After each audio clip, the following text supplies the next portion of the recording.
पेश है कहानी यंत्र मानव का 8वां हिस्सा।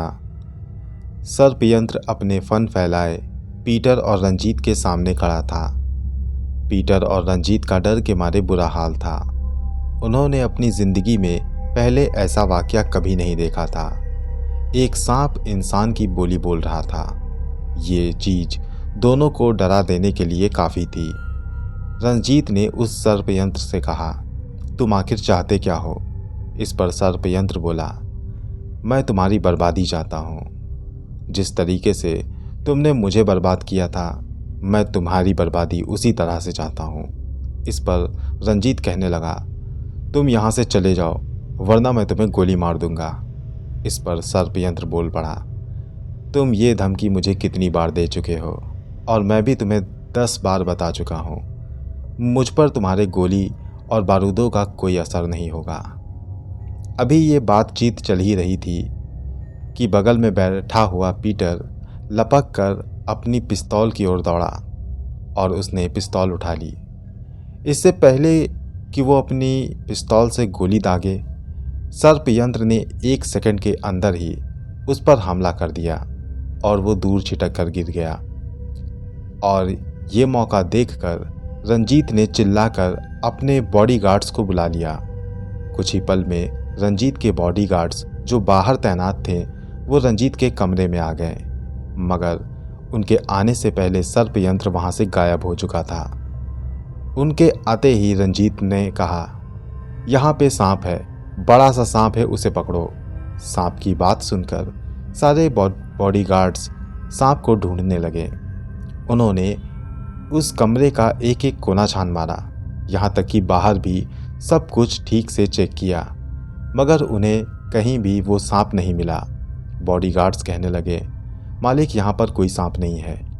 मगर रंजीत बौखलाए अंदाज में उनको डांटते हुए कहने लगा, कमबख्तो, दोबारा से ढूंढो, मैंने उसे देखा है, वो यहीं कहीं होगा। उनके ऐसा कहने पर बॉडीगार्ड्स ने फिर से सांप को ढूंढना शुरू किया, मगर उन्हें सांप नहीं मिला। जब काफ़ी देर ढूंढने के बाद भी किसी को वो सांप नहीं दिखा तो रंजीत ने बॉडीगार्ड्स को भेज दिया। अब वो बहुत परेशान हो चुका था। पीटर भी परेशानी के आलम में रंजीत के पास बैठ गया। उसने अपनी बंदूक में और गोलियां भरी। कहने लगा, यार, जो तुम कहते थे वो बिल्कुल सही है। सच में कोई भूत है जो तुमको परेशान कर रहा है। यकीनन ये उसी लड़के का भूत है जिसको तुमने फंसाया था। मगर अब हमें इससे सावधान रहना होगा, क्योंकि अगर ये रूप बदल सकता है, हम पे हमला कर सकता है, तो ये हमारे साथ कुछ भी कर सकता है। और इसी ने ही तुम्हारी उन फैक्ट्रियों को भी बर्बाद किया है। हमें किसी ऐसे इंसान से मिलना होगा जो भूत प्रेत जैसे मामलों को सही कर सकता है। उसकी बात पर रंजीत कहने लगा, क्या तुम किसी ऐसे को जानते हो? पीटर बोला, हाँ, मेरा एक दोस्त है जो ऐसे मामलों में यकीन रखता है, कई लोगों को ठीक भी कर चुका है। हमें उसके पास जाकर मदद मांगनी होगी। उसकी बात पर रंजीत कहने लगा, तो फिर देर मत करो, अभी चलो। पीटर ने कहा, नहीं, अभी नहीं, वो आत्मा है। हो सकता है कि हमारे यहाँ से निकलते ही वो हमारे सामने हो, हम पर हमला करे। हमें अभी रिस्क नहीं लेना चाहिए। कल सुबह ही हम लोग यहाँ से निकलेंगे और जाकर उस इंसान से मिलेंगे।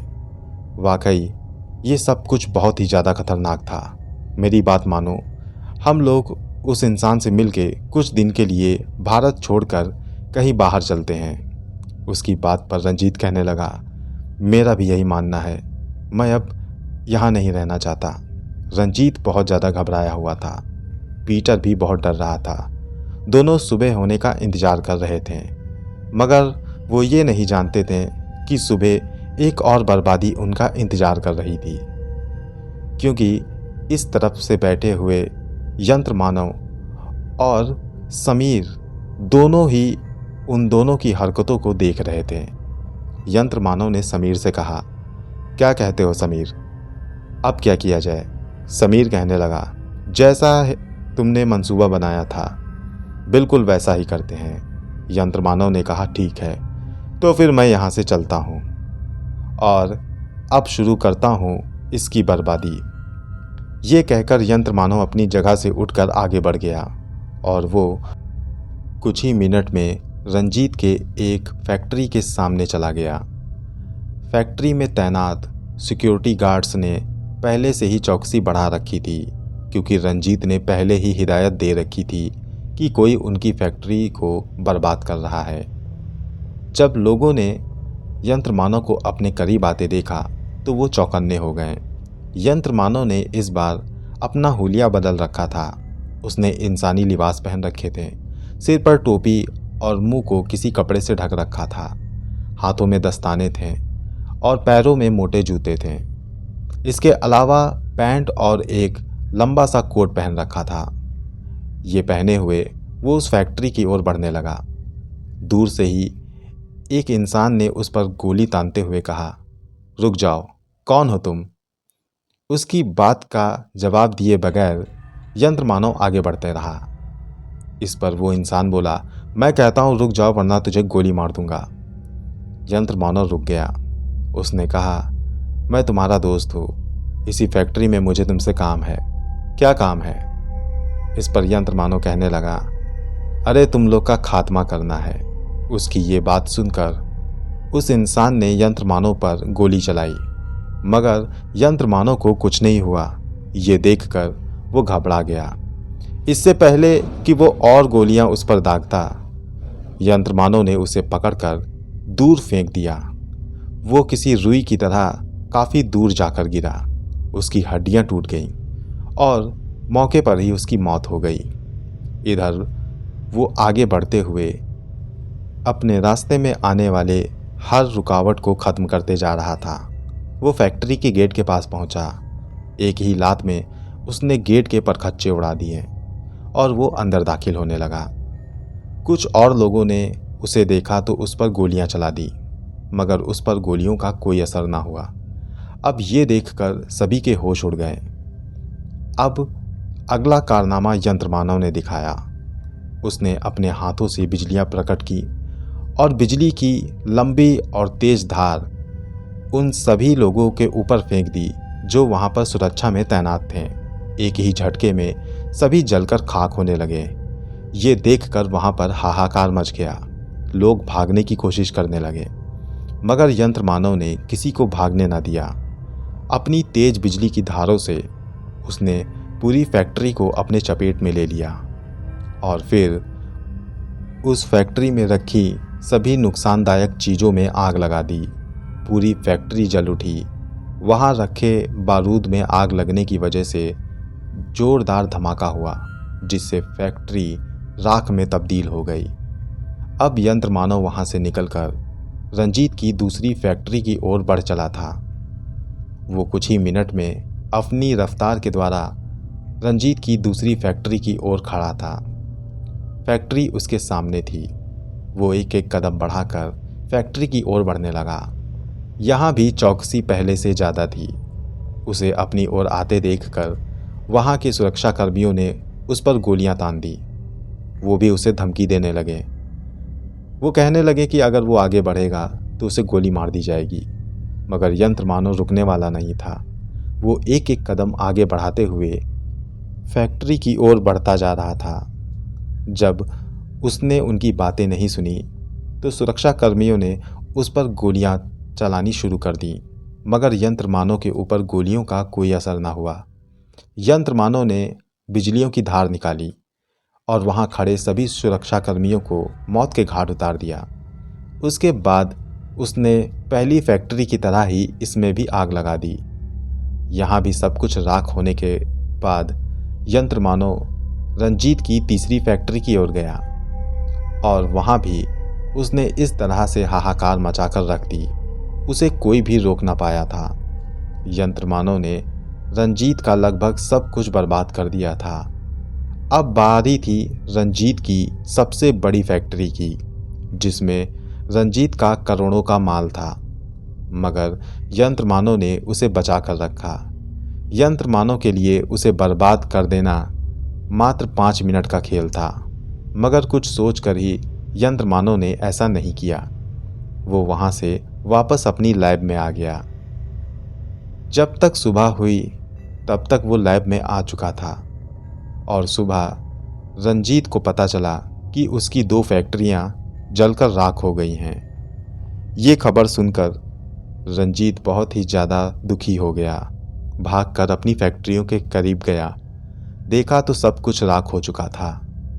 सामने पुलिस ऑफिसर खड़े थे। उन्होंने रंजीत से फिर से पूछताछ की। रंजीत ने कहा, मैं नहीं जानता कि मेरा कौन दुश्मन है। मैंने किसी से कोई दुश्मनी नहीं की। इस पर पुलिस ऑफिसर ने कहा, देखिए रंजीत साहब, कोई तो है जो आपकी जान के पीछे पड़ा है।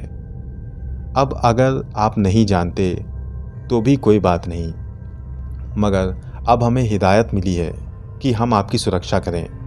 हम आपकी बची हुई फैक्ट्री की भी सुरक्षा करेंगे और आपके बंगले में भी तैनात रहेंगे। पहले तो रंजीत ये सब सुनकर थोड़ा सा घबराया, मगर पीटर ने जब रंजीत से ये कहा कि उनके होने पर उसे ये फ़ायदा होगा कि कोई भी उसे पागल नहीं साबित कर सकेगा, क्योंकि भूत प्रेतों की बातें अगर सिर्फ वही किसी से कहेगा तो कोई भी उस पर यकीन ना करेगा। अगर इंस्पेक्टर के सामने भी ऐसे भूत प्रेत आ गए तो इंस्पेक्टर उसकी बातों पर यकीन कर लेंगे। ये सब सुनकर रंजीत ने हामी भर दी। रंजीत को डर था कि उसकी फैक्ट्री में होने वाले गैरकानूनी काम को कहीं इंस्पेक्टर पकड़ ना ले, मगर पीटर ने उसे बताया कि अगर इंस्पेक्टर ने उसके गैरकानूनी कामों के बारे में पता लगा भी लिया तो वो उसे पैसों के बलबूते पर खरीद लेंगे, और अगर इंस्पेक्टर नहीं बिका तो वो उसे मौत के घाट उतार कर वहाँ से रफू चक्कर होके विदेश भाग जाएंगे। पीटर के ऐसे समझाने पर रंजीत मान गया और रंजीत की फैक्ट्री और बंगले में पुलिस वाले तैनात हो गए। अब रंजीत डर डर के जी रहा था। उसे यही लग रहा था कि अब वो बर्बाद हो जाएगा। पुलिस होने के बावजूद भी उसे यकीन था कि समीर का भूत उसको मौत के घाट जरूर उतारेगा। अभी वो ये सब सोच ही रहा था कि पीटर ने उससे कहा, चलो हम चलते हैं उसी इंसान के पास जो भूत प्रेत जैसे मसलों को देखता है। उसकी बात सुनकर रंजीत उसकी गाड़ी में बैठ गया और दोनों लोग उस इंसान के पास गए जो भूत प्रेत जैसे मसलों को देखता था। वो 1 घंटे के अंदर उस इंसान के पास पहुंच गए। वो इंसान पीटर का बहुत अच्छा दोस्त था। वो गैरकानूनी काम भी करता था और भूत प्रेत के मसलों को भी जानता था। उसके पास पहुंचकर दोनों ने अपनी समस्याएं उसे बताई। उनकी समस्याओं को सुनकर उस इंसान ने अपनी आंखें बंद की, मन ही मन कुछ बुड़बुड़ाने लगा। फिर वहाँ से उठकर अपने कमरे में गया। वहाँ से कुछ सामान उठाकर लाया और कमरे में बिछाकर उस पर कुछ पढ़ने लगा। फिर पीटर और समीर पर फूंक मारने लगा। फूंक मारने के बाद उसने अपनी आंखें खोली और पीटर से कहने लगा, पीटर, तुमने मुझे जो कुछ भी बताया मैंने गौर किया उन बातों पर। हाँ, इसके पीछे एक आत्मा है और वो इसे बर्बाद करने पर तुली हुई है, मगर तुम लोग परेशान मत हो, मैं इसका इलाज जान जाऊंगा। मुझे मालूम है कि ऐसे लोगों से कैसे निपटना है। ये आत्मा बहुत खतरनाक है, इसलिए मुझे अपने गुरु के पास जाना होगा। इस पर पीटर ने कहा, तो फिर जल्दी करिए, हमें डर है कि वो हमें नुकसान न पहुंचा दे। उसकी बात पर उस आदमी ने कहा, हाँ ठीक है, मगर मसला ये है कि मेरे गुरुजी बहुत दूर रहते हैं और वहाँ तक जाने के लिए ढेर सारे पैसे लगेंगे। इसके अलावा वो तांत्रिक क्रियाओं को करने के लिए ढेर सारे सामान का भी इस्तेमाल करते हैं जो बहुत दूर दूर से मंगाए जाते हैं और उन सब के लिए काफ़ी खर्चा लगेगा। इस पर रंजीत कहने लगा, पैसों की चिंता आप ना करें, मैं आपको मुंह मांगी रकम दूंगा।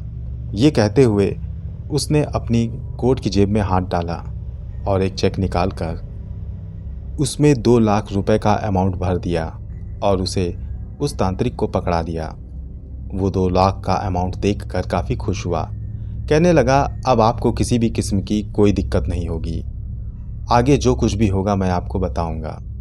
मैं कल ही अपने गुरुजी के पास निकलता हूँ। ये कहकर वो वहाँ से उठकर चला गया और रंजीत और पीटर भी वापस अपने घर को आने लगे। रंजीत ने पीटर से कहा, क्या ये हमारा काम कर देगा? इस पर पीटर कहने लगा, ज़रूर। कई लोगों को इसने भूत प्रेत की मुसीबतों से छुटकारा दिलाया है और ये हमारा भी काम कर देगा।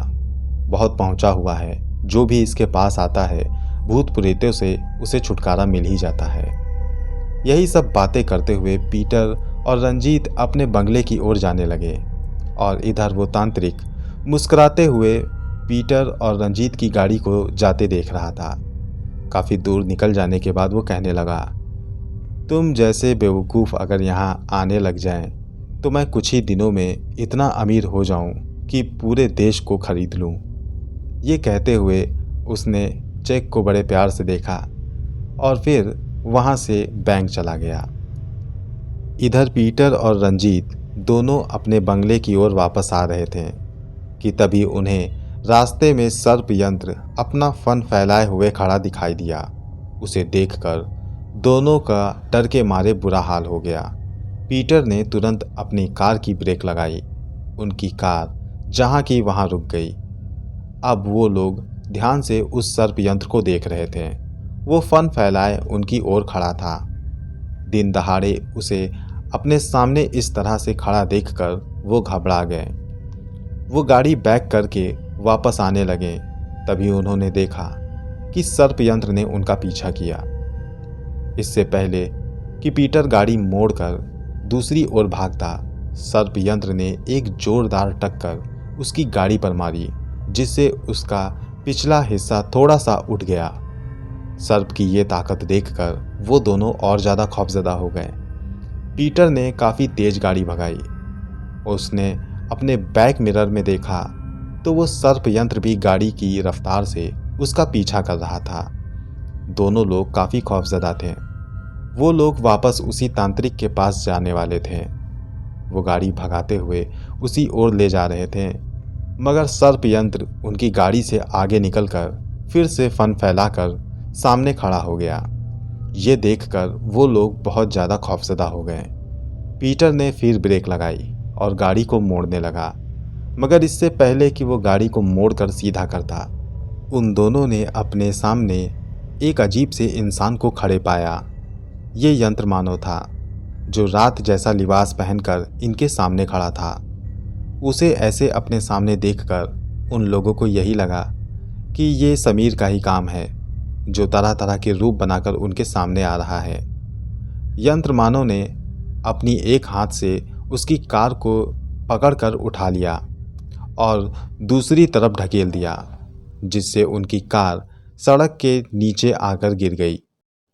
उन्हें थोड़ी सी चोट भी आई, मगर वो दोनों किसी तरह से गाड़ी से बाहर आ गए और वहाँ से भागने लगे। यंत्र मानव उनका पीछा करने लगा। वो ज़ोर ज़ोर से ठहाके लगा के हंसने लगा। अपनी आवाज़ इस तरह से निकालने लगा जैसे कि वो समीर बोल रहा हो। अब ये सब देखकर दोनों और भी ज़्यादा खौफजदा हो गए। रंजीत और पीटर बहुत ज़्यादा खौफजदा थे। भागते हुए वो चिल्लाने लगे, मदद के लिए किसी को पुकारने लगे, मगर वहाँ पर कोई भी ऐसा नहीं था जो इनकी मदद कर सके। कुछ ही पलों में उन दोनों ने देखा कि यंत्र मानव उनके सामने था। वो जिधर जिधर जाते यंत्र मानव उनके सामने आ जाता और फिर थक हार कर उन दोनों की हिम्मत जवाब दे गई। वो एक जगह पर रुक गए। यंत्र मानव भी उनके सामने आकर खड़ा हो गया। कहने लगा, मैंने कहा था कि तुम मेरे चंगुल से बच नहीं पाओगे। मैंने आज तुम्हें घेर लिया। रंजीत कहने लगा, तुम आखिर चाहते क्या हो? मुझे ये नहीं समझ में आता तुम मेरे पीछे क्यों पड़े हो। इस पर यंत्र मानव कहने लगा, मैं यही चाहता हूँ कि जिस तरह से तुमने मुझे बर्बाद किया, मैं तुम्हें बर्बाद कर दूँ। ये कहकर यंत्र मानव जैसे ही आगे बढ़ा, वहाँ पर गोलियों की बौछार होने लगी। यंत्र मानव ने देखा कि वहाँ पर रंजीत के बॉडीगार्ड्स जो उसका पीछा करते हुए वहाँ पहुँच चुके थे, उन्होंने यंत्र मानव को चारों ओर से घेर लिया था और उन्हें देखकर रंजीत की जान में जान आ गई थी। दोस्तों, ये कहानी जारी है। कहानी का अगला भाग जल्द आपके पास लेकर आऊँगा।